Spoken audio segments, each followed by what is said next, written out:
An investment banker who routinely talks to beverage and pharmaceutical executives likes to tell a quick story about the current state of the world. Every meeting with CEOs used to start with 5 minutes of small talk about U.S. President Donald Trump.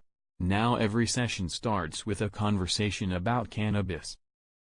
Constellation Brands Incorporated's $5 billion investment in Canopy Growth Corporation is more than just an expanded partnership between the owners of Robert Mondavi Wine and the folks who got their start just 5 years ago growing marijuana in an abandoned chocolate factory in Smith Falls, Ontario. This is a defining transaction for an industry.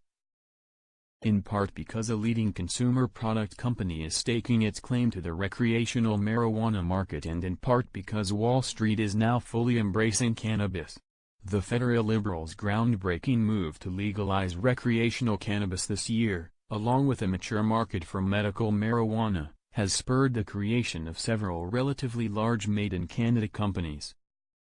Canopy Growth has emerged as the clear industry leader. Chairman and co-chief executive Bruce Linton has already expanded the focus from the domestic market, served by what's grown in that former Hershey's facility, to operations in 30 countries.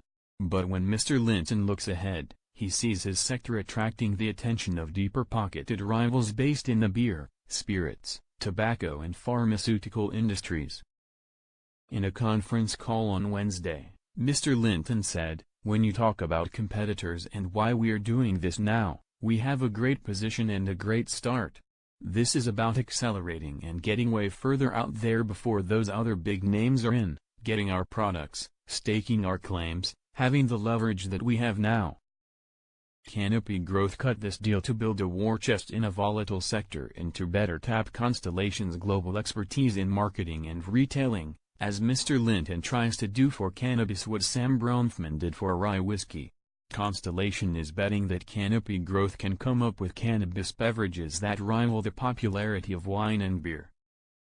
Until recently, Canopy Growth could fund expansion only with the backing of a handful of independent Canadian investment dealers, and a largely retail investor base. U.S. federal regulations put strict limits on the work banks can do for cannabis companies in the United States.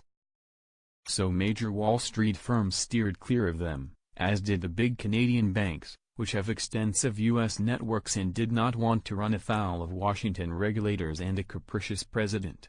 GMP Capital Incorporated took Canopy Growth public in 2015.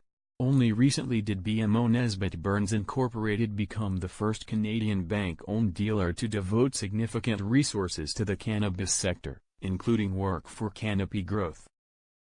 Constellation Brands, a Fortune 500 stalwart, turned heads last October by making an initial toehold investment in Canopy Growth, buying a 9.9% stake for $245 million. With legalization coming in Canada, it's now clear that transactions signaled cannabis was evolving from something sold by street corner dealers to a product in corner stores.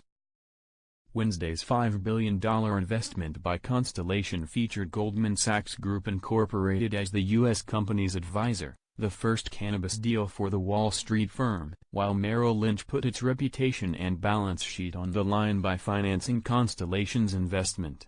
There is no record of Merrill Lynch loaning money to a cannabis company in the past.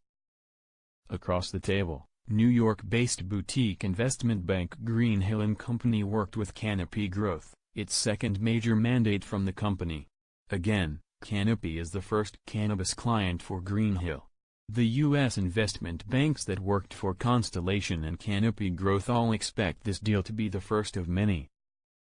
Most beverage, tobacco and pharmaceutical companies are looking for a cannabis strategy, and most Canadian marijuana producers have global ambitions.